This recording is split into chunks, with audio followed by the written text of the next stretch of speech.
Dobrodošli u moj novi video. Danas vam predstavljam najukusnije, najbrže i najjednostavnije za spremanje pica prženice. Negdje zovu i tiganjice.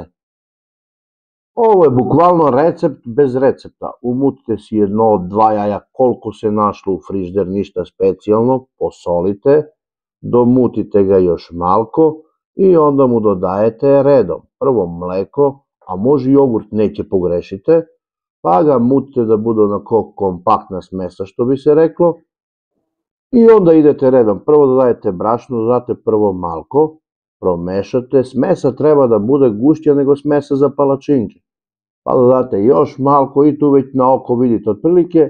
Na ovo jedno jaje i 200 ml mleko meni je bila smesa gušća od palačinke, tako što sam dodao negde oko 350 grama brašna. Dodate malko ulje i suhomesnato što se našlo u frižider, narežete, dodate, ako je gusto, opet mleko da ga naštelete, da možda ga vadite na kašiku, da bapnete na tiganj i to vam je cela nauka. Kad sve dobro sjedinite, možda dodate malo sira sitan ili kiselu pavlaku, čisto neko da mu malo razbije ukus, narendate krčkavalj, možda date i origano, uglavnom pustite maštu i spremite onako kako se vama sviđa i dopada.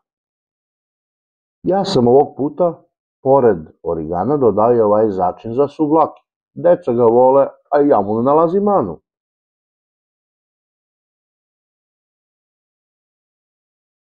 Evo drugari, ovako otprilike treba da bude smesa, znači ne mnogo gusta, malo gušća nego za palačinke i spremno je vrelo ulje, polagačka s kašiku turate, koliko turite, toliko će budu veliki debele, mnogo prosto.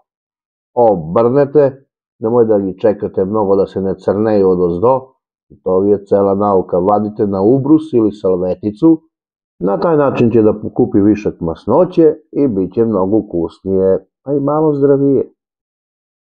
Što se tiče prženja, ne treba vam više od po minut sa obe strane, sa običnu kašiku ovako ako vadite kao ja, ne može pogrešiti, pogledajte ga unutra, svaka je pržena, pečena, sipite neki jogurt, kiselo mlekce, mleko i da vi bude prijatan doručak.